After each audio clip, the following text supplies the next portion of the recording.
Dear subscribers, कैसे हो आप सब। आशा करती हूँ कि आप सभी लोग अच्छे ही होंगे। अभी दोस्तों पिछले वीडियो में हम लोगों ने काल भैरव की जयंती 7 दिसंबर को है, तो उसके बारे में जाना था कि काल भैरव जयंती कब है और काल भैरव जयंती क्यों मनाई जाती है। और दोस्तों आज के वीडियो में हम लोग जानेंगे मार्गशीर्ष मास की पूर्णिमा को मनाई जाने वाली दत्तात्रेय जयंती के बारे में। मार्गशीर्ष मास की पूर्णिमा को दत्तात्रेय जयंती के रूप में मनाया जाता है।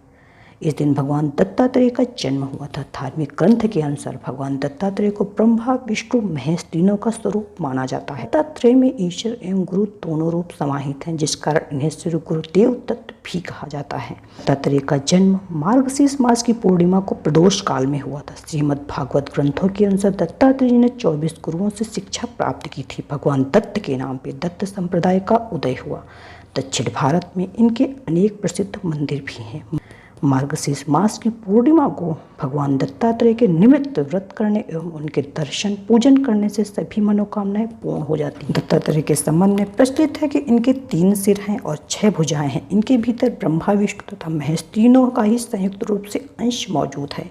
इस दिन दत्तात्रेय के बाल रूप की पूजा की जाती है। मार्गशीर्ष मास की पूर्णिमा को प्रदोष काल में सती अनसुईया के पुत्र भगवान दत्तात्रेय का जन्म हुआ था। भगवान दत्तात्रेय को श्री हरि विष्णु का अवतार माना जाता है, लेकिन बहुत से शैव मत के लोग उनको भगवान शिव का अवतार मानते हैं। भगवान दत्तात्रेय ने शैव वैष्णव और शाक्त धर्म को एक करने का कार्य भी किया था। भगवान दत्तात्रेय भक्तों के स्मरण मात्र से ही प्रसन्न होकर उनके पास पहुंच जाते हैं, इसलिए उनको स्मृतिगामी भी कहा जाता है।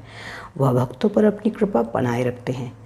श्रीमद् भागवत के अनुसार संतान सुख की मनोकामना से महर्षि अत्रि ने व्रत किया, जिससे प्रसन्न होकर भगवान विष्णु ने स्वयं को उन्हें दे दिया। ऐसे कहने से भगवान विष्णु महर्षि अत्रि के यहाँ पुत्र के रूप में प्रकट हुए। वे दत्त के नाम से जाने गए। महर्षि अत्रि के पुत्र होने के कारण आत्रेय कहलाए। दत्त और आत्रेय की संधि से दत्तात्रेय नाम प्रसिद्ध हुआ। भगवान दत्त के नाम पर दक्षिण भारत में दत्त संप्रदाय का आविर्भाव हुआ।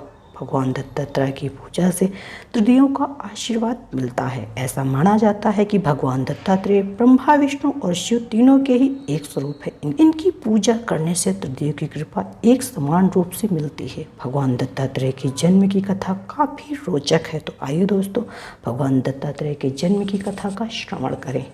पौराणिक कथा के अनुसार एक बार तीनों देवियों को अपने सतीत्व यानी पतिव्रत धर्म पर अभिमान हो गया। तब भगवान विष्णु ने लीला रची। तब नारद जी ने तीनों लोगों का भ्रमण करते हुए देवी सरस्वती, लक्ष्मी और पार्वती जी के समक्ष अनसुईया के पतिव्रता धर्म की प्रशंसा कर दी। इस पर ईर्ष्यावश तीनों देवियों ने अपने पतियों से अनसुईया के पतिव्रत धर्म की परीक्षा लेने की हट की। त्रिदेव ब्राह्मण के वेश में महर्षि अत्रि के आश्रम पहुंचे। तब महर्षि अत्रि घर पर नहीं थे। तीनों ब्राह्मणों को देखकर अनसुईया उनके पास गई। वे इन ब्राह्मणों का आदर सत्कार करने के लिए आगे बढ़ी। तब उन ब्राह्मणों ने कहा, जब तक वो अपनी गोद में बैठाकर भोजन नहीं कराएंगे तब तक वे आतिथ्य स्वीकार नहीं करेंगे। उनके इस शर्त से अनसुईया चिंतित हो गई। फिर उन्होंने अपने तपोबल से उन ब्राह्मणों की सत्यता जान ली। भगवान विष्णु और अपने पति अत्रि को स्मरण करने के बाद उन्होंने कहा, यदि उनका पतिव्रत धर्म सत्य है तो तीनों ब्राह्मण 6 माह के शिशु बन जाए। अनसुईया ने अपने तपोबल से त्रिदेवों को शिशु बना दिया। शिशु बनते ही तीनों देव रोने लगे। तब अनसुईया ने उनको अपनी गोद में लेकर दुग्ध पान कराया और उन तीनों को पालने में रख दिया। उधर तीनों देवियां अपने पतियों के वापस न आने से चिंतित हो गई। तब नारद जी ने उनको सारा घटनाक्रम बताया। के पश्चात तीनों देवों को अपने किए पर बहुत ही पश्चाताप हुआ। उन तीनों देवियों ने अनसुईया से क्षमा मांगी और अपने पतियों को मूल स्वरूप में लाने का निवेदन किया। तब अनसुईया ने अपने तपोबल से उन तीनों शिशुओं को फिर से उनके पूर्व रूप में कर दिया। तब त्रिदेवों ने उनसे वर मांगने को कहा। तब अनसुईया ने उन तीनों देवों को पुत्र स्वरूप में मांगने का वर दिया।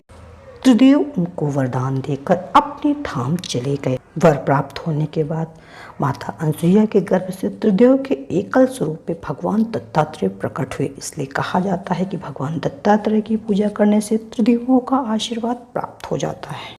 तो दोस्तों ये थी मार्गशीर्ष मास की पूर्णिमा में दत्तात्रेय जयंती मनाई जाती है। भगवान दत्तात्रेय के जन्म की कथा हम आपको इसी तरह आगे भी हिंदू धर्म से जुड़े त्यौहार, व्रत कथाओं के बारे में कथा कहानी बताते रहेंगे। मेरी कहानी यदि आपको पसंद आए तो प्लीज़ उसे लाइक कीजिए, अपने दोस्तों अपने रिश्तेदारों के साथ ज़्यादा से ज़्यादा शेयर कीजिए ताकि ये जानकारी उन तक भी पहुंच जाए शेयर के माध्यम से। और हाँ दोस्तों, यदि आप मेरे चैनल पर नए हैं तो प्लीज़ मेरे अन्नपूर्णा दिव्य चैनल को सब्सक्राइब कीजिए और मेरा वीडियो आपके पास सबसे पहले पहुंचे, उसका नोटिफिकेशन आपको मिले, इसके लिए बेल आइकॉन को जरूर प्रेस कीजिएगा। तो मिलते हैं एक नई वीडियो में, तब तक के लिए बाय बाय।